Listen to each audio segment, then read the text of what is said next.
पास्का का दूसरा इतवार। पहला पाठ प्रेरित चरित्र अध्याय 5 पद संख्याएं 12 से 16 तक।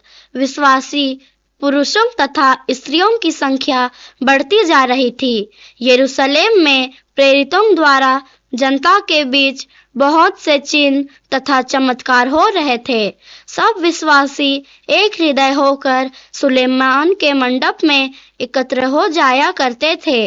दूसरे लोगों में से किसी को उनमें सम्मिलित होने का साहस नहीं होता था, हालांकि जनता उनकी बड़ी प्रशंसा करती थी। विश्वास करने वालों की संख्या बढ़ती जा रही थी।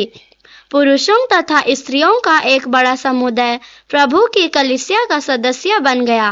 प्रेरित जनता के बीच इतने चिन्ह तथा चमत्कार दिखा रहे थे कि लोग रोगियों को सड़कों पर ले जाकर खटोलों तथा चरपाइयों पर लिटा देते थे, ताकि जब पेतरुस उधर गुजरे तो उसकी छाया उनमें से किसी पर पड़ जाए। यरूशलेम के आसपास के नगरों से भी लोग बड़ी संख्या में एकत्र हो जाया करते थे। वे अपने साथ रोगियों तथा अशुद्ध आत्माओं से पीड़ित व्यक्तियों को ले आते थे और ये सब चंगे कर दिए जाते थे। यह प्रभु की वाणी है। दूसरा पाठ प्रकाशना ग्रंथ अध्याय 1 पद संख्या 9 से 13 तक और 17 से 19 तक। इस पाठ का मूल विषय है, मैं मर गया था और देखो मैं अनंत काल तक जीवित रहूंगा। मैं यूहन्ना हूँ, यीशु में आप लोगों का भाई और संकट, सत्य तथा धीरज में आपका सहभागी। ईश्वर के सुसमाचार का प्रचार करने तथा यीशु के विषय में साक्ष्य देने के कारण मैं पथमस नामक टापू में पड़ा रहता था। मैं प्रभु के दिन आत्मा से अविष्ट हो गया और मैंने अपने पीछे तुरही जैसी वाणी को उच्च स्वर से यह कहते सुना, जो कुछ तुम देख रहे हो उसे पुस्तक में लिखो। कौन मुझसे बोल रहा है, उसे देखने के लिए मैं मुड़ गया और मुड़कर मैंने सोने के 7 दीपाधार देखे और उनके बीच में मानव पुत्र जैसे एक व्यक्ति को। वह पैरों तक लंबा वस्त्र पहने था, जो सोने के कमरबंद से बंधा था।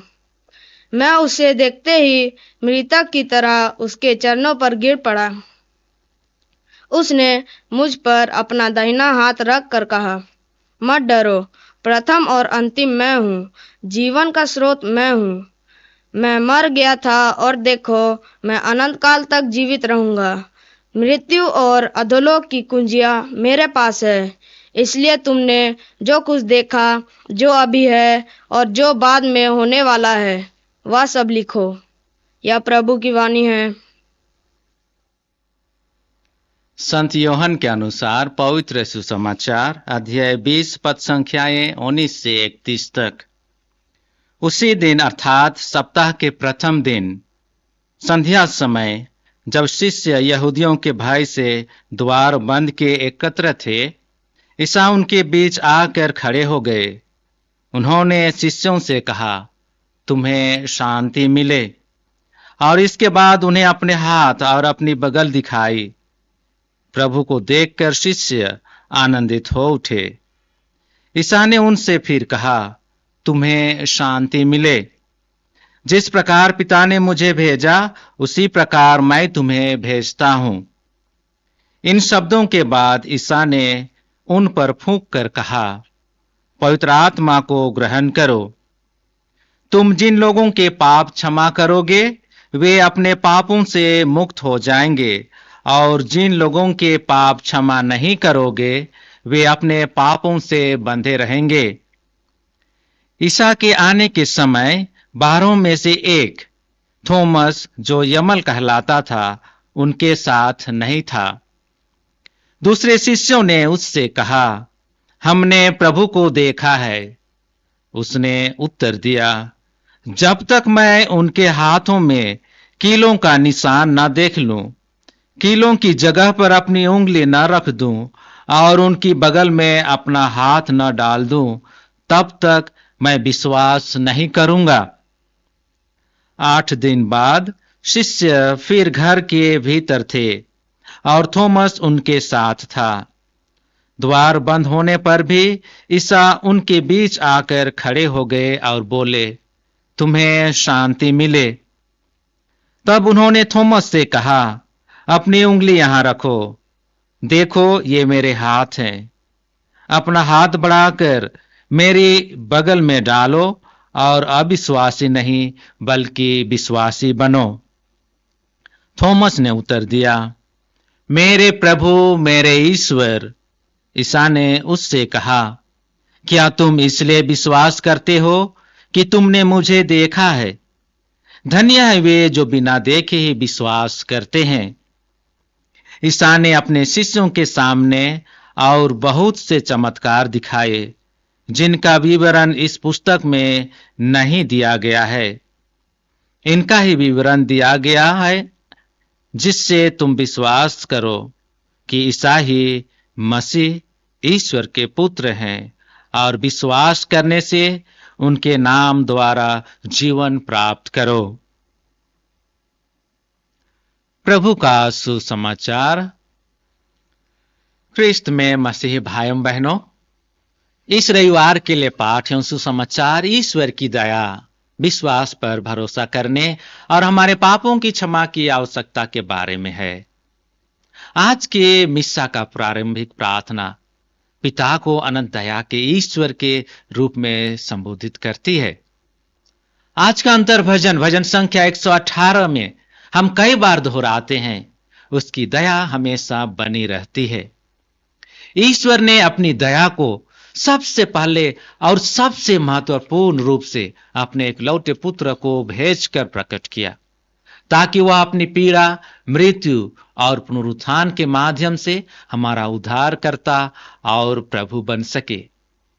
हमें प्रत्येक संस्कार के उत्सव में भी दिव्य दया दी जाती है, विशेष रूप से मेल मिलाप के संस्कार में। वास्तव में सभी संस्कार हमें पवित्र करने के लिए स्थापित किए गए हैं। ख्रिस्त में मसीही भाइयों बहनों, प्रेरित चरित्र से लिया गया पहला पाठ बताता है कि कैसे पुनर्जीवित प्रभु ने प्रारंभिक कलीसिया में प्रेरितों के उपचार, चंगाई कार्य और उपदेश के माध्यम से बीमारों को अपनी दिव्य दया दिखाना जारी रखा। प्रेरितों के विश्वास ने उन्हें लोगों की सेवा करने में सक्षम बनाया, जिससे उन्हें संकेतों और चमत्कारों में प्रभु का उपचारात्मक प्रेम मिला।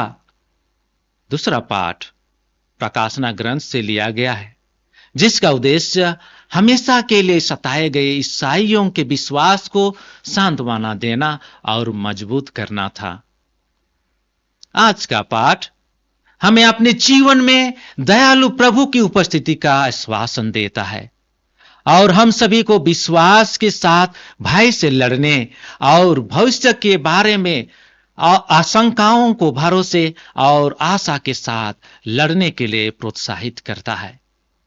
आज का सुसमाचार यीशु द्वारा पाप स्वीकार संस्कार की स्थापना को याद करता है, जो दिव्य दया का संस्कार है। पुनर्जीवित प्रभु ने अपने प्रेरितों और उनके उत्तराधिकारी को इन शब्दों के साथ पापों को क्षमा करने की शक्ति दी। तुम जिन लोगों के पाप क्षमा करोगे वे अपने पापों से मुक्त हो जाएंगे, और जिन लोगों के पाप क्षमा नहीं करोगे वे अपने पापों से बंधे रहेंगे। योहन अध्याय 20 पद संख्या 23। संदेह करने वाले थॉमस के विश्वास के प्रसिद्ध बयान मेरे प्रभु मेरे ईश्वर को प्रस्तुत करते हुए सुसमाचार कहता है या बताता है कि कैसे यीशु ने संदेह करने वाले प्रेरित पर अपनी दया दिखाई और विश्वास के महत्व पर जोर दिया। ख्रिस्त में मसीह भाइयों बहनों, हमें अपने ईसाई जीवन में दया का खुशी मनाने और उसका अभ्यास करने के लिए ईश्वर के निमंत्रण को स्वीकार करने की आवश्यकता है। कलीसिया द्वारा पूरे वर्ष ईश्वर की दया का खुशी मनाने का एक तरीका पाप स्वीकार संस्कार के माध्यम से है। पवित्र संस्कार की आराधना के लिए समय निकालना दिव्य दया प्राप्त करने और उसके लिए धन्यवाद देने का एक और अच्छा तरीका है। लेकिन यह मुख्य रूप से दया के शारीरिक और आध्यात्मिक कार्यों के माध्यम से है कि हम अपने दैनिक जीवन में दया का अभ्यास करते हैं और ईश्वर के दयालु निर्णय के लिए पात्र बनते हैं।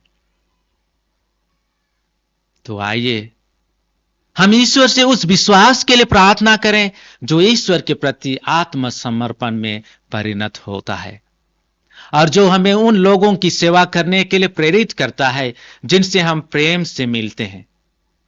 जीवंत विश्वास हमें सभी में पुनर्जीवित प्रभु को देखने में सक्षम बनाता है और हमें प्रत्येक को अपनी प्रेमपूर्ण सेवा प्रदान करने की इच्छा देता है। कलीसिया संत थॉमस प्रेरित के जीवंत और गतिशील विश्वास में बढ़ने के लिए निम्नलिखित पारंपरिक साधनों को निर्धारित करते हैं। सबसे पहले हमें बाइबल को अपने दैनिक और मध्याह्नपूर्ण पढ़ने के माध्यम से यीशु को व्यक्तिगत रूप से और अंतरंग रूप से जानना चाहिए। इसके बाद हमें अपनी व्यक्तिगत और सामुदायिक प्रार्थना के माध्यम से अपने विश्वास को मजबूत करना चाहिए। और तीसरा, हमें पाप स्वीकार संस्कार में बार बार शामिल होकर और पवित्र यूखरिस्ट प्राप्त करके यीशु के दिव्य जीवन में हिस्सा लेना चाहिए। मैं कलकत्ता की संत तेरेसा के कथन को कहना चाहूंगा। वह कहा करती थी, अगर हम प्रार्थना करते हैं तो हम विश्वास करेंगे, अगर हम विश्वास करते हैं तो हम प्यार करेंगे, अगर हम प्यार करते हैं तो हम सेवा करेंगे, तभी हम ईश्वर के प्रति अपने प्रेम को कार्य में लाते हैं। तो आइए हम अपने विश्वास और ईश्वरीय प्रेम को अपने कार्य में परिणत करने का प्रयास करें।